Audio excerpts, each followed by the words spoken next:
reinciden con los arrebatos. Además, se han dado casos recientes de adolescentes que en su corta existencia acumulan varias causas pendientes. ¿Cuál es la situación de los menores frente a la ley? ¿Pueden recibir condena? ¿Cómo se reinsertan después de los delitos? ¿Y cuáles son las opiniones en torno a la reforma del Código Penal?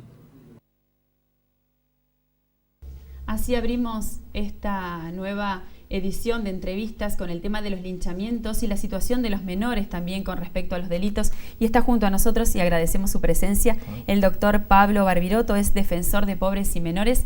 Bienvenido, muchas gracias. Muchas gracias a ustedes por la invitación. Primero vamos a hablar de este tema. Ayer hablábamos si se trata de un fenómeno, si se trata de una etapa, de un síntoma, de una enfermedad, el tema de los linchamientos reiterados en el país. Bueno, la cuestión de los linchamientos, en principio, si lo vamos a hacer un encuadre desde el punto de vista legal, no tiene regulación alguna en la normativa penal.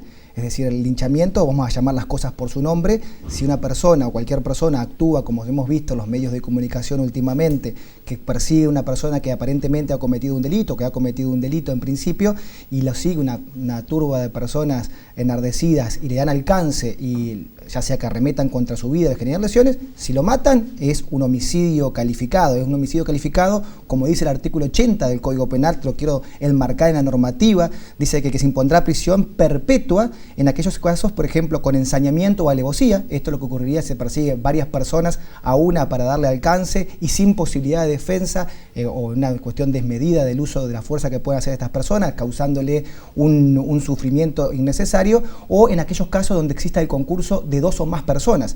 Si se da esta situación, nuestra ley hace referencia, sin llamarlo linchamiento y nada por el estilo, a una conducta descripta en nuestra normativa, por lo cual se puede imponer prisión perpetua en estos casos, sea que la persona a quien se ataca sea un delincuente o no. Esto tenemos que tenerlo bien en claro. Y si no se produce la muerte, pero se producen lesiones, habrá que diferenciar si son lesiones leves, graves o gravísimas, y en este caso la pena podría ir hasta 15 años de prisión. O sea que hay que ser muy cuidadoso y llamar las cosas por su nombre, porque si no hablamos de linchamiento y pareciera como que le estamos disminuyendo la entidad o la importancia. Es un delito, y un delito que tiene penas altísimas. No se puede justificar esta situación. Lo mismo que decir que un crimen pasional se intenta sacarle una cierta connotación. No, es un homicidio calificado también y merece pena. En estos casos es el orden jurídico y el Estado de Derecho lo que establecen estas situaciones. Doctor, ¿y usted por qué cree que la gente hace justicia por mano propia, como lo llaman? A ver, volviendo a ese tema, la palabra linchamiento significa básicamente eso, la ejecución de una sanción o principalmente la muerte, como se daba en aquellos casos, sin un proceso judicial.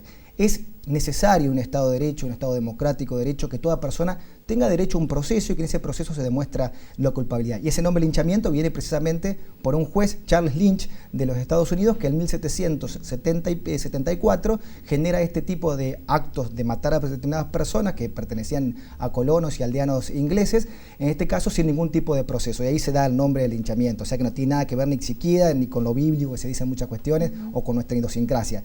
Pero este caso tiene mucho que ver, desde mi opinión, con los medios de comunicación en muchas cuestiones que nos dan esta noticia como un hecho en principio aislado, y después constantemente la gente empieza a enardecerse, empieza a decir que hay un Estado ausente, o que no es justicia, no hace absolutamente nada, o que uno entra por una puerta y se van por otro, y se empieza a generar una especie de situación a través de los medios de comunicación donde se piensa que esto está bien o es correcto, o si es una persona, un delincuente, una persona que está acusada, ni acusada, que se la ha visto involucrada en un hecho delictivo, hay que hacer justicia por mano propia. Y esto es un retroceso tremendo directamente, porque básicamente para eso está la justicia, para en forma objetiva, sin las pasiones de los particulares enardecidos en ese momento, de poder actuar y establecer la pena justa que corresponda. Porque si cualquier persona tendría que hacer justicia propia, le matan a un hijo o sufre un daño en su persona, seguramente iría por la ley del talión, del ojo por ojo, diente por diente, y como decía Gandhi, ojo por ojo, y el mundo se quedará ciego directamente en esta situación. Por eso está la justicia como un sucedáneo de la autodefensa, para poder en forma objetiva, en forma racional, civilizada, juzgar a las personas y darle la pena que se merezcan. Esa es la función de un Estado de Derecho, y no que las personas tomen esta situación de actuar como una especie de justiciero. No es justicia por mano propia. Cuando es por mano propia no es justicia, es un delito. Doctor, ¿y existe alguna posibilidad de que la gente no se sume a los linchamientos, de manifestar esta posibilidad de decir no estoy de acuerdo con esto? Usted hablaba antes de salir al aire de una posibilidad concreta. Desde la Asociación Pensamiento Penal se ha organizado una campaña a nivel nacional que se llama No cuenten conmigo, directamente en todas las redes sociales, donde todas las personas que estén en contra de esta situación, no de justicia de mano propia, al contrario, de lo que se llama el linchamiento o esta cuestión básicamente que hablábamos de estos homicidios que se están dando, pueden manifestar su opinión, ya sea en la página de la Asociación Pensamiento Penal o a través de las distintas redes sociales, que en 3 días ha generado una adhesión de más de 10.000 firmas digitales, ¿no?, para manifestar esta situación en contra de estas situaciones básicamente y en favor de un Estado democrático de derecho. Esto es un fenómeno de la gente que utiliza las redes sociales para hacer sentir su opinión. ¿Usted cree que ha sido como una ola de gente que dice basta con esto, nosotros no lo queremos? Por supuesto, desde ya, así como el otro punto también existe en esta cuestión que, vuelvo a repetir, para mí, es atendible el reclamo de la gente, quizás necesitemos la modificación de determinados instrumentos legales para darle respuesta, pero esa respuesta se hace a través del Congreso de la Nación, a través de diputados y senadores, que son las herramientas que un Estado democrático hemos elegido para modificar estas situaciones en caso que se considere que se debe hacerlo, y no, fuera a decirle, por mano propia, y en estas situaciones que generan más violencia y engendran más violencia aún. Doctor, analizando más en profundidad el caso de los linchamientos, algunas de las personas que han sido golpeadas en este tipo de enfrentamientos son menores, acusados de delitos por los cuales los vecinos intentan esta justicia por mano propia. ¿Cuál es la situación de los menores con respecto al delito en Entre Ríos o en Paraná? Bueno, la situación que se da en la provincia de Entre Ríos, la provincia de Entre Ríos tiene un índice en relación a otras provincias de delito bajo y principalmente en relación a lo que son niños y adolescentes, como lo llama la Convención de los Derechos del Niño, para referirse a aquellas personas hasta los 18 años de edad, ¿no? Y a partir de los 14 años, que es como nuestra ley, la ley nacional, establece las personas punibles o no punibles. En el caso de la provincia de Entre Ríos tenemos que tener en cuenta que cada 10 delitos que se cometen en nuestra provincia, 1 es realizado por una persona menor de 18 años de edad y generalmente tiene que ver con delitos contra la propiedad. No tenemos en la mayoría de los casos hechos de homicidio o de robos violentos donde participan personas menores de 18 años de edad. Es decir, delitos contra la vida estoy hablando. Sí, la mayoría son delitos contra la propiedad, donde la vedette en este caso es el intercambio de esas cuestiones que se roban para cambiarlo por una especie de trueque por distintos tipos de sustancias como pastillas, drogas, o, cocaína, marihuana, llámese el psicotrópico que esté de moda en algún momento determinado. Es decir, tiene mucho que ver el delito adolescente con el consumo. Dentro de la estadística que manejamos, por lo menos desde la Defensoría, observamos que cada 10 delitos que cometen niños y adolescentes, 8 a 9 tiene una relación con las drogas, es decir, no significa que una persona que se droga va a cometer delito, pero la incidencia, en este caso de las estadísticas que manejamos nosotros, muestran esa vinculación. Hay un caso en estos días en la ciudad de Paraná de un joven menor de edad que acumula varios delitos. Un caso como este, un joven que reiteradas veces ha atentado inclusive hasta ha baleado a otra persona en un intento de robo. ¿Esas causas se acumulan? ¿Un menor tiene antecedentes? En principio el juez lo va a tener en cuenta a la hora de la graduación de la pena. Hay un fallo de la Corte Suprema de Justicia de la Nación, acorde a lo que establecen las normativas internacionales.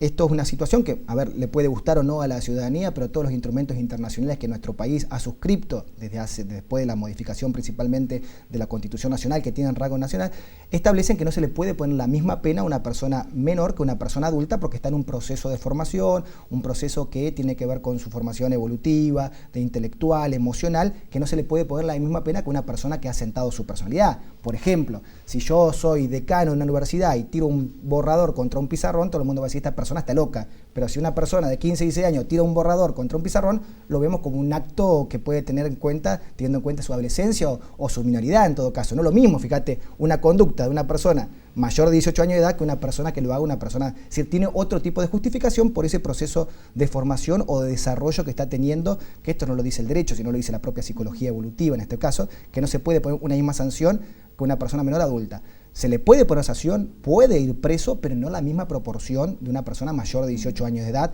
De hecho, en la provincia de Entre Ríos tenemos varios chicos que han sido acusados de delitos graves que están cumpliendo penas privativas de libertad de 10, 11 años, 8, 6, depende del delito que se ha cometido. Es decir, generalmente la escala que hace el juez, si es un delito consumado, hace una reducción como si fuese la escala de la tentativa, es decir, de 1/3 del mínimo a la mitad del máximo es la pena que le correspondería, pero le corresponde pena. Y ocurre otra situación que es peor todavía que los adultos. La persona que comete un hecho o está acusada recién o imputada recién de cometer una infracción, el juez lo puede disponer inmediatamente, sin necesidad de juicio lo puede internar. Que podrán decir no es una cárcel, pero un lugar donde no se puede salir por su propia voluntad es lo mismo que estar privado de libertad. Eso con los adultos no se puede hacer. Con las personas menores de 18 años de edad, el juez puede disponer, dice la ley, y fíjate la palabra disposición, la connotación que tiene como un objeto y no como un sujeto, porque en el Código Civil la palabra disposición es para las cosas, no para las personas. Y el juez inmediatamente, por más que la persona no haya elementos para encontrar al autor, con una persona menor de edad lo puede internar, que es lo mismo que estar privado de libertad. Esto que usted está diciendo creo que es la respuesta para Miguel, que dice que en calle pronunciamiento son reiterados los robos. La policía muchas veces los detiene, pero los jueces lo liberan a las pocas horas. ¿Por qué pasa esto? A ver, es una cuestión de una normativa de nivel nacional que establece esa situación. En principio, lo que tenemos que tener en cuenta que nuestra Constitución, como la Constitución de cualquier Estado democrático de derecho, establece que una persona es inocente hasta que se demuestre lo contrario. A una persona cuando se lo acusa o imputa de cometer un delito, todavía persiste una presunción de inocencia que cae al momento que el juez dice usted ha sido autor de este hecho mediante una sentencia con defensa y acusación. Hasta ese momento la persona se considera inocente, no solamente en nuestro país, sino en todos los países evolucionados del mundo. Entonces, si una persona no hay riesgo de fuga, o no hay entorpecimiento de la investigación, o no hay una situación que puede llegar a amenazar a un testigo, la ley establece que esa persona tiene que estar en libertad durante el proceso. Donde amenace un testigo o donde entorpezca la investigación o el procedimiento, inmediatamente va detenido. Pero la regla es la libertad durante el proceso, porque toda persona, vuelvo a repetir, es inocente hasta que se demuestre lo contrario. Puede ocurrir que por una confusión a usted o a mí nos declaren esa persona fue la autora de ese hecho que me acaban de robar o cualquier cosa y no tiene nada que ver. Entonces tendría que ir presa directamente por el hecho que se le imputa hasta que se desvirtúa eso. Eso no es lo más conveniente ni en un Estado de Derecho lo que se busca, sino lo que se busca es que las personas que hayan cometido un hecho se demuestra cumplan la pena que corresponda. Emilia dice la justicia es muy lenta, no podemos esperar, lamentablemente. Ahora ya se ha iniciado un proceso de reforma en toda la provincia de Entre Ríos. Este proceso de reforma pasamos a un sistema acusatorio que es mucho más ágil y los tiempos de la justicia se agilizan muchísimo. Ya está en toda la provincia de Entre Ríos, menos en Paraná, y en el transcurso de este año se va a aplicar con el nuevo Código Procesal Penal y eso va a agilizar muchísimo las causas. En un transcurso de 6 meses ya se va a tener el resultado desde el que se inicia hasta que se termina. Doctor, en esta pregunta apenas vamos a abrir a tocar este tema que seguramente va a necesitar de mayor profundidad y más tiempo, que es la reforma tanto de la edad de las personas imputadas como la pena que se le puede imponer a ellos. En la experiencia, ¿qué cree usted que puede pasar? ¿Qué sería lo más conveniente? Yo pienso que la provincia de Entre Ríos, primero ahora, se debe un régimen procesal para personas menores de 18 años de edad, que ahora vamos a entrar toda la provincia a mediados de año un sistema acusatorio y para las personas menores de 18 años no lo hay.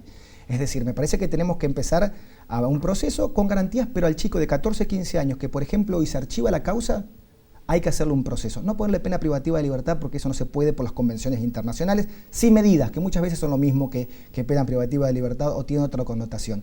Porque a diferencia de lo que ocurre con el derecho penal de adultos, el derecho penal de adultos es retributivo. Ante un hecho, tal sanción. El derecho penal de niños y adolescentes es restaurativo. Intenta restaurar el perjuicio que el chico ha ocasionado a la víctima y a la sociedad y también que tome conciencia del perjuicio que él ha cometido con su accionar. Es decir, es un proceso para que el chico, en ese proceso que se dio, donde tiene una mentalidad, una cabeza cambiante, donde hasta el punto de vista médico no está desarrollado su lóbulo frontal, o sea que se manejan mucho más hasta una cuestión instintiva que termina de formarse a partir de los 20 años aproximadamente, pueda tener cabal conciencia del hecho que cometió y responsabilizarlo. Esa me parece la deuda que nos debemos, por lo menos que lo podemos empezar a hacer en la provincia y posteriormente sí una reforma dentro de lo que sería la legislación nacional, que es una ley del último gobierno militar, ni siquiera es una ley, es un decreto ley, que no importa el delito, sino que importa es que el chico sea un objeto de protección y sin ningún tipo de garantía en el debido proceso. Y Raúl dice hay un procedimiento especial para juzgar a menores. Sí, hay un procedimiento especial con jueces especiales y funcionarios especiales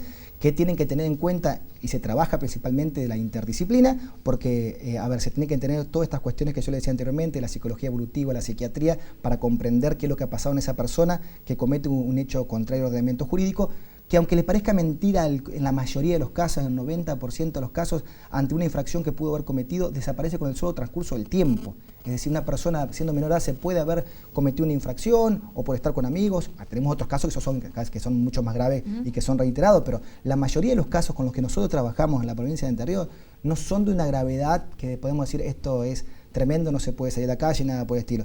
Es decir, hay que atacar, por supuesto, esa situación, pero a comparación de lo que es Santa Fe, lo que son otras provincias, es relativamente bajo lo que ocurre en nuestra provincia. Después lo que tenés, situaciones como se están dando en el último tiempo, de enfrentamiento entre bandas, donde también se ven los vecinos que pueden estar entre medio de una balacera, que son personas que se disputan el territorio por la venta de droga, directamente, captado siempre por una persona mayor de edad, que es quien le da el arma y le consigue las balas para que esa persona pueda defender el territorio, determinadas cuestiones del barrio y ascender en la escala de lo que sería el tema de la venta o la custodia en el mercado de las ventas ilegales de drogas, ¿no? ¿Y ustedes en Defensoría notan el incremento de este tipo de casos? Sí, pero yo no lo veo como una cuestión, de inseguridad ciudadana en el sentido porque no se utilizan esas personas para cometer delitos, sino para el enfrentamiento. Es decir, es una cuestión que puede ser muy fina para poder diferenciarlo, ¿no? Pero desde el punto de vista es una cuestión de inseguridad, porque no es que van con ese arma a matar a un vecino, a matar a determinada persona, sino que se utilizan para tomar venganza o custodiar o proteger determinado barrio, que sea un enfrentamiento entre barrios o bandas del mismo barrio. Doctor Pablo Barbiroto, muchísimas gracias. No, por favor. Siempre es un gusto tenerlo acá, así que seguramente en el transcurso de entrevistas lo vamos a tener para nuevos temas. Muchísimas gracias por haber venido. Nos vamos a un corte, ya volvemos.